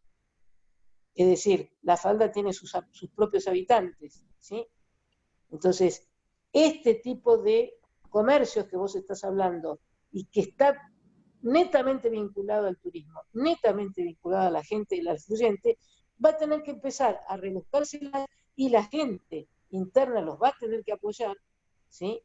Para poder salir adelante. Tiene que tener dos apoyos. El apoyo que yo digo que tiene que venir del Estado, el apoyo crediticio, hablar de los famosos préstamos a tasa negativa, que lo podría llegar a hacer, pero ahí el Estado se tiene que poner firme con el banco, y la gente local, el local que se vaya dando una mano uno contra otro. Porque si no, realmente para estos lugares que viven del turismo, que viven de las temporadas, yo me encontré el otro día con una señora que es artesana, que tuvo una temporada maravillosa, maravillosa. Se está comiendo todo lo que ganó. ¿Cuál es la perspectiva de ella a futuro? Ninguna. Ninguna.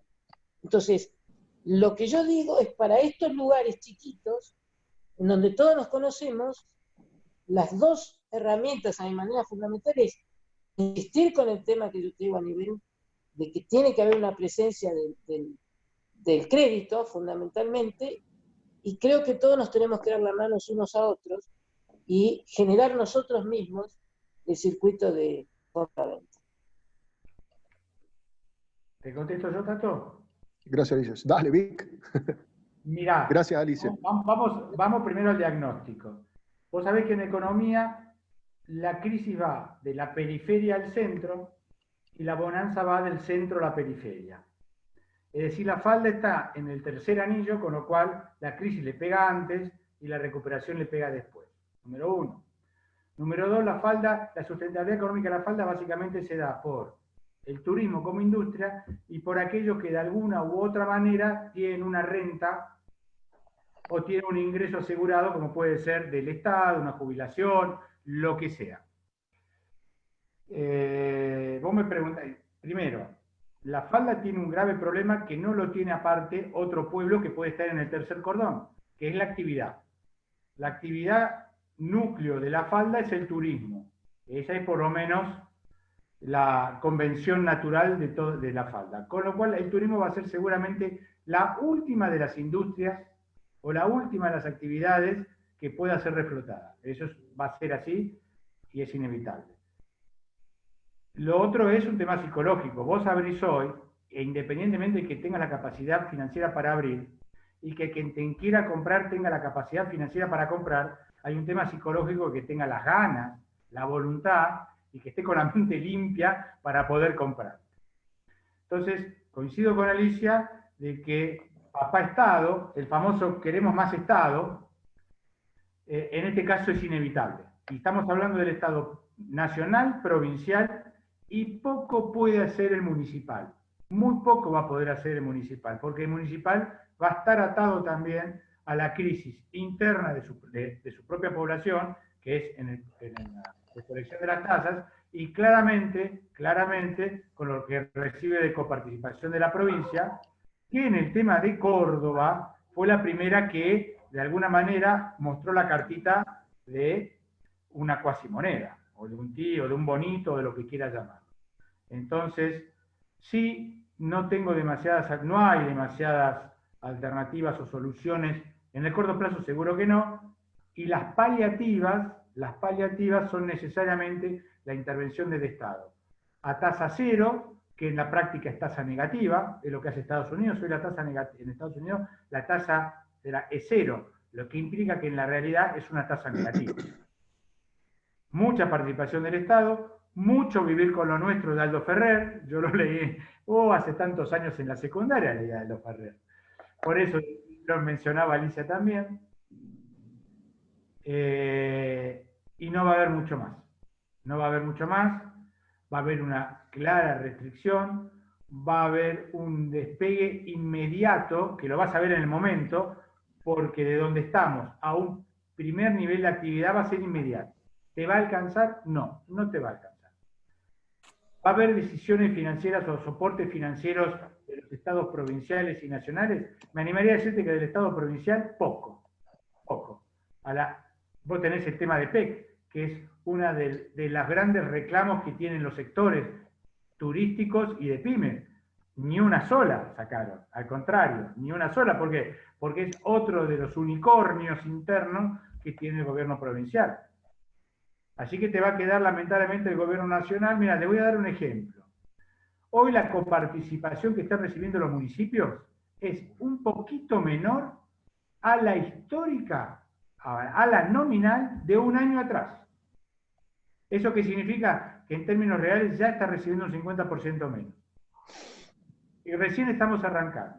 Entonces, para focalizar y para terminar, los grandes hacedores de la protección va a tener que ser el gobierno nacional, con decisiones que ahí comparto lo que dice ella. Yo no sé si ideológicamente las tiene, porque en la visión de algún sector oscuro, interno, pero muy ruidoso, de una cuasi coalición gobernante, aunque sean todos, se digan del mismo partido político, no visualizan a la pyme, no visualizan al autónomo, no visualizan al profesional independiente. No lo tienen en un segundo plano. Ellos van a un asistencialismo medio extraño, medio, de alguna manera, clientelista, ¿no? O que coapta las voluntades. Entonces, Tato, va a haber que tener mucha paciencia, va a haber que hacer reclamos sectoriales muy importantes al gobierno provincial en lo que pueda hacer el gobierno provincial, básicamente el tema de PEC, que tiene su tema también, porque el tema de PEC tiene un tema de deuda interna, pero bueno, son decisiones que vienen de hace muchos años, y básicamente va a tener que ser qué relación tiene el gobierno provincial con el gobierno nacional, y la primera etapa de la ayuda naturalmente y necesariamente va a tener que ser del gobierno nacional. Espero haberte contestado, que no sean buenas noticias. Muchas gracias, Víctor y Alicia. Muchas gracias. Gracias. Le doy la palabra a Gustavo Franco. Hola, ¿me escuchan? Sí. Bueno, buenas tardes para todos. Un gusto, Alicia. La verdad que su conferencia fue excelente. Me sentí muy reflejado en todo lo que presentó al comienzo. Y puntualmente la pregunta es para Víctor. También soy de la rama de economía. Surge razón de lo que comentó de Ecuador, de empezamos a comparar con Ecuador. Ecuador es un país que tiene su economía dolarizada completamente, su moneda es el dólar. Esa es la primera pregunta, ¿cómo usted vería esto para ser aplicado en Argentina? Y la segunda pregunta, también hablando de lo que sería el Mercosur, ¿qué interpretación tiene usted de esta nueva medida que ha tomado Argentina de apartarse del Mercosur en las próximas o futuras negociaciones? Son dos preguntas cortitas que son bastante grandes, pero bueno, esa es la consulta.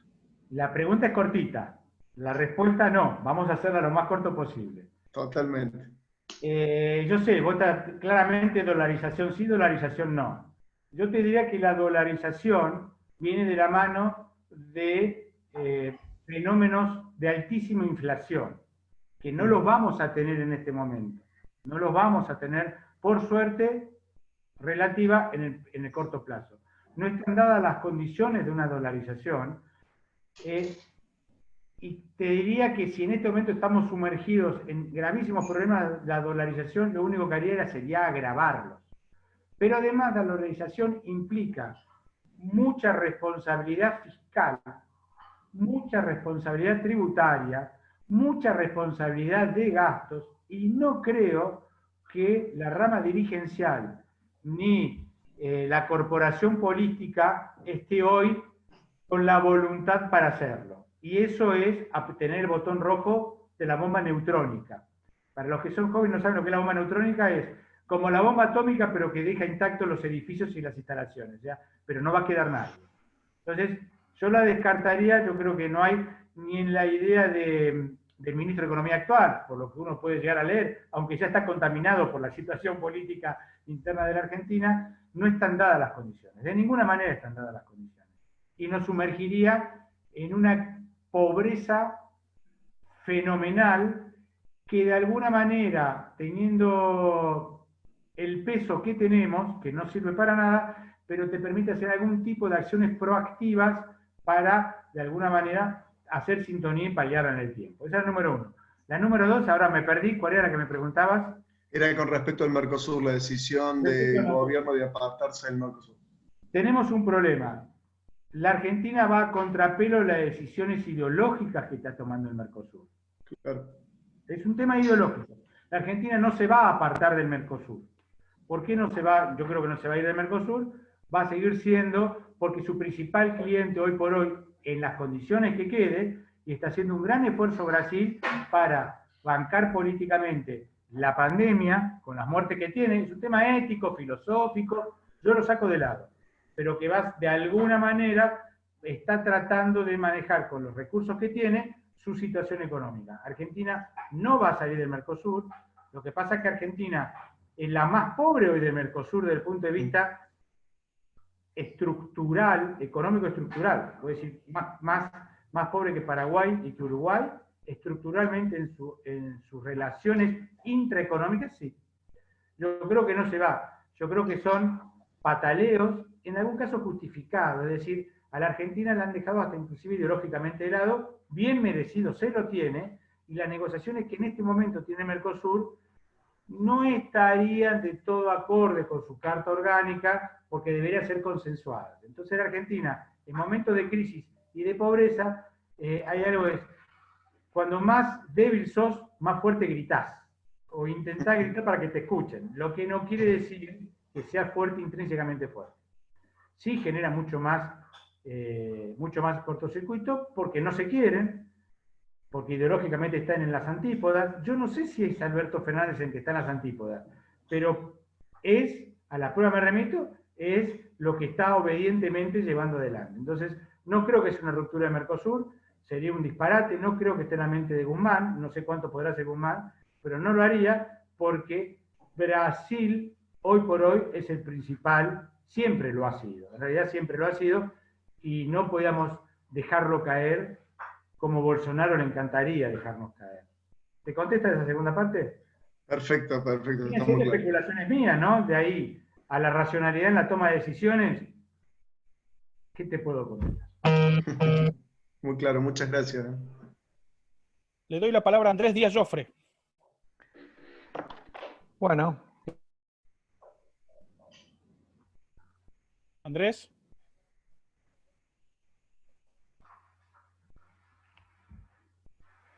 Andrés, ¿podés activar tu audio voz? Ahí está, ahí ya lo activé. ¿Se puede? Bien. Sí. Mira, en el año 2001, el concurso preventivo fue una de las herramientas que se utilizó la suspensión por un año para darle plazo a las empresas y todo de acomodarse un poco. Creo que esa sería una herramienta adecuada para instalar ahora. Y la otra que tendría que instalarse coetáneamente sería la bajante de los costos, lo que son los concursos preventivos, porque tienen, por ejemplo, en el caso de Córdoba, un nivel de tasa de justicia muy alto y un nivel de honorarios regulado base a los activos que también puede llegar a ser muy alto. ¿Ustedes lo ven como una herramienta esto? Y la segunda pregunta, porque va uno para el economista y el otro para la política, ahora el presidente está ante un enemigo común que se llama pandemia. Y eso hace que tenga una alta tasa de popularidad que llega hasta el 75%. Ahora, ese carretel corto, dentro de poco tener un enemigo interno que se va a llamar sociedad, que va a quedar liquidada, ¿no? En todos sus estratos. ¿Cómo va a reaccionar su popularidad en ese aspecto? Y si eso no da plafón como para una reforma profunda, tanto en lo político como en lo económico y judicial, ¿no? ¿Quiere contestar Alicia o contesto yo? Como quieras. Yo con respecto al tema de concurso, bueno, se ha utilizado muchas veces el tema de los concursos. Yo preferiría otro tipo de herramientas antes que un concurso preventivo. Pero no soy abogada y no me voy a expresar en eso. Con relación a la segunda pregunta, yo creo que la aceptación fue impulsada por el propio Alberto. Vuelvo a insistir, o sea, la gente hoy está pensando en se tomaron las medidas bien porque mirá, pasa esto. Esto está todo impulsado por el propio Alberto o su equipo. Pero realmente fue por un lado el meterte en la cabeza toda la parte, hacerte la psicológica con toda la parte de la pandemia, o sea, con toda la parte de COVID, todo lo que vos quieras, y no nada que te diga, bueno, económicamente vamos a hacer esto. El día que la gente despierte, porque hoy, te vuelvo a insistir, estamos con que cuando salimos tenemos que ponernos barbijos, el día que la gente despierte, la clase media, media baja, la clase baja, que es lo que mueve este mercado interno, es la clase productiva de la Argentina, no creo que le preste el apoyo a Alberto por las medidas que ha tomado y por las que no tomó también, ¿no? Porque tomó medidas por un lado, pero no tomó medidas por el otro. ¿Me toca? Sí. Bueno, mirá, vamos primero a la política. Vos sabés que hay una frase que dice, en época de crisis los dirigentes no pierden popularidad y ganan las elecciones. Es más, se especula que la crisis le dure hasta las elecciones a Trump, porque Trump está muy bien posicionado en las elecciones. Cuando salí porque se ve al dirigente como la única posibilidad de por lo menos acercar algún tipo de solución. Le pasó a Churchill. Churchill perdió las elecciones una vez que perdió cuando terminó la Segunda Guerra Mundial, habiéndola ganado.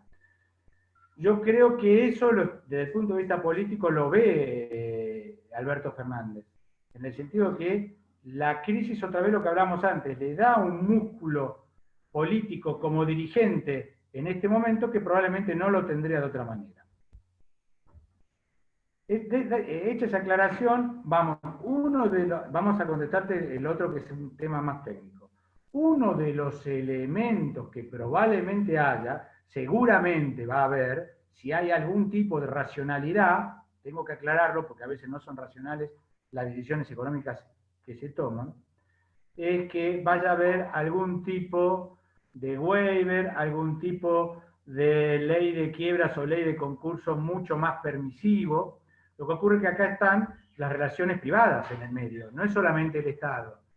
Entonces, ya ha pasado con la imprevisión, la teoría de la imprevisión, las famosas crisis.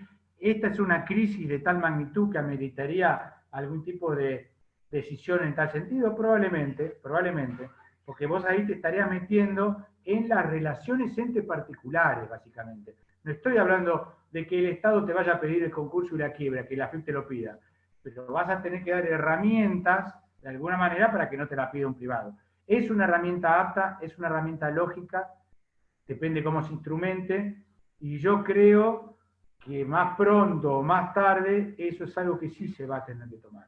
Una más de todo el andamiaje, porque no es solamente darle, inyectar fondos a las empresas, inyectar capital de trabajo.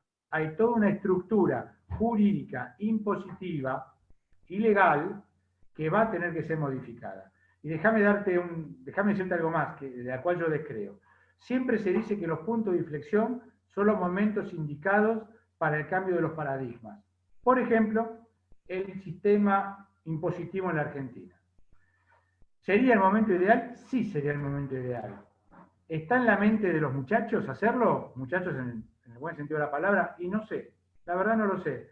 No escuché nunca al sector político, sobre todo cuando está en el gobierno. Cuando no está en el gobierno, sí hablan todos de la modificación del sistema tributario. Cuando están en el gobierno, y a todos les gusta cazar en el zoológico o pescar en el barril. Y a nadie, y todo tiene una estructura de poder que va de la mano de la capacidad económica financiera que tenga el gobierno. Entonces, ¿debería hacerse? Sí. Que lo vayan a hacer. Una cosa es ser político, otra cosa es ser estadista. No sé si te contesté. Por lo avanzado la hora, le doy la última posibilidad de hacer preguntas o comentarios a Lucas Ujaldón. Lucas.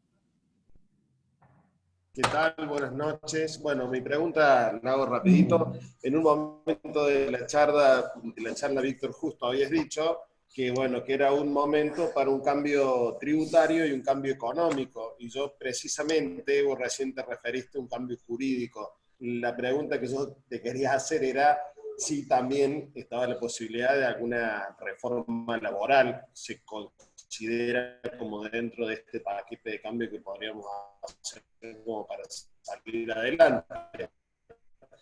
Mirá. Y a Alicia, te quería hacer una pregunta para que me respondas. ¿La suspensión de los despidos es una medida económica? ¿Para qué y cómo crees vos y qué buscaban ellos con esto? Porque por ahí estamos agobiando a las empresas de trabajadores que no van a poder ser bajo ningún punto de vista sostenidos dentro del radio y de la estructura de la empresa, ¿no? Eso era todo. Alicia. ¿Contesto yo esta última? Me metió en un brete. Mirá, no sé.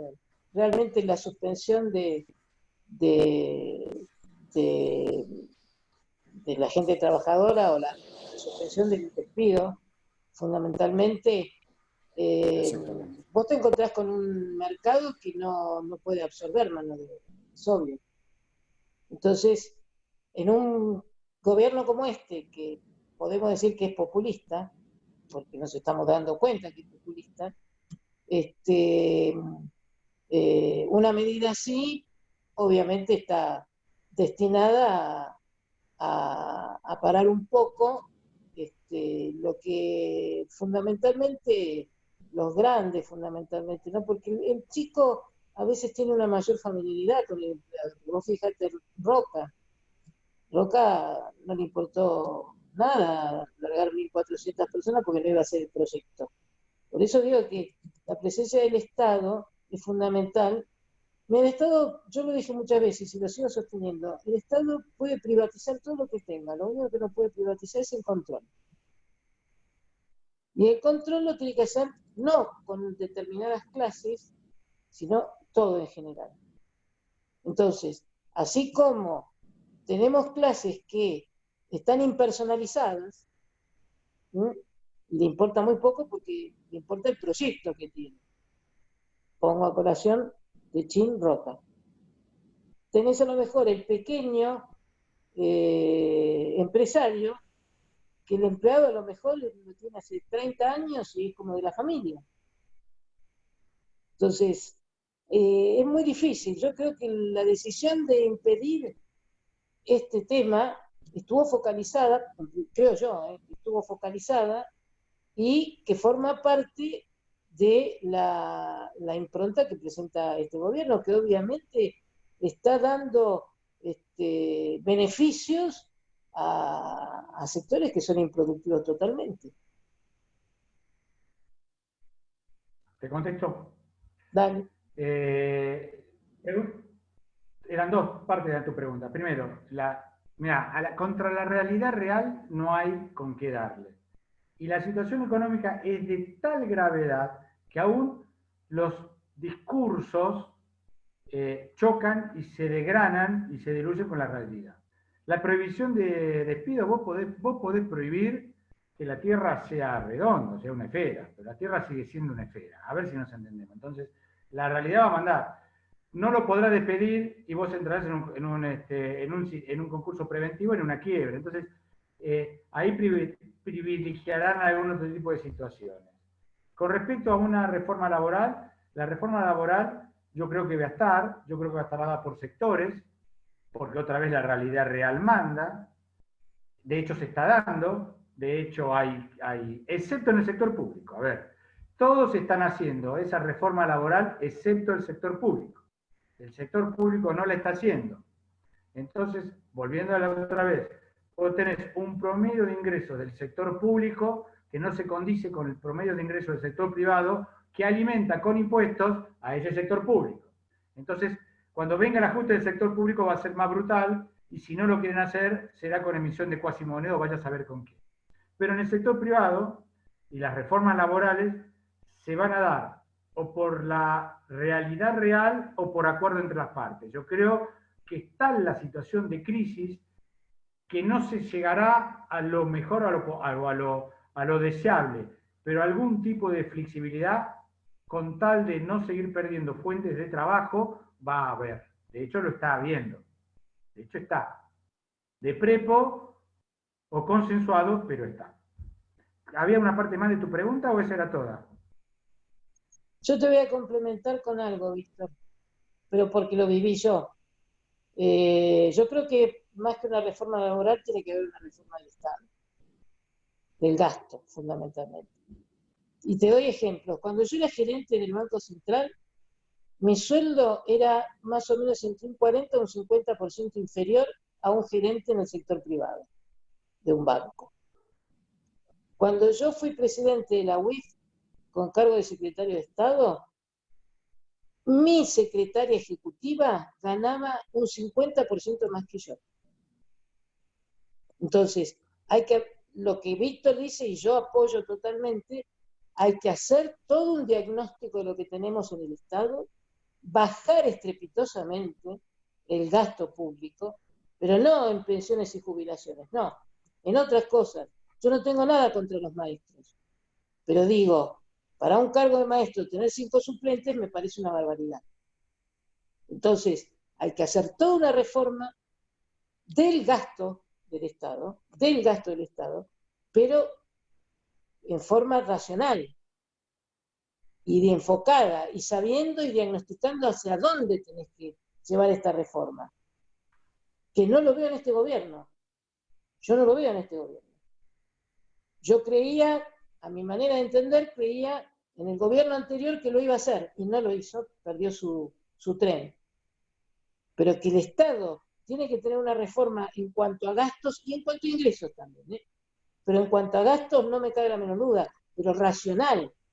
No decir, largo a la calle no sé cuánto, no, lo largo por esto, o bajo esto, o los subsidios se van a hacer por esto. Pero que tiene que haber una reforma, y ahí medianamente el Estado se va a poner acorde con lo que está sufriendo del sector privado. Bueno, muchas gracias Alicia, muchas gracias Víctor, la verdad que un lujo haber contado con ustedes en esta disertación, muy, muy interesante, muy buena la propuesta de Víctor de cambiar un poco la dinámica, se hace un poco más largo, pero es más interactivo, donde todos puedan hablar y comentar. Agradezco a Ricardo del Pro de la Falda de Punilla por habernos ayudado a organizar este evento y los invitamos para el viernes próximo a las 18 horas, que vamos a hacer una reunión similar con Javier Preto, exdiputado, y con el exdiputado también Sergio Will, que ambos fueron intendentes y nos van a contar lo mismo, la Argentina después de la cuarentena, desde una visión más de lo municipal.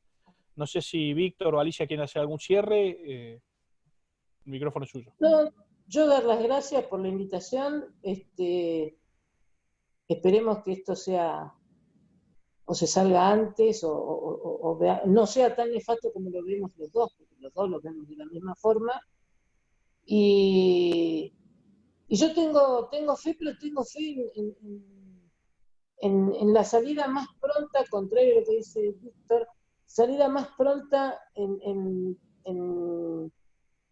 los pueblos chicos, por esto que te estoy diciendo, o sea, porque, digamos, está personalizado. En cambio, en las grandes ciudades sos un número más.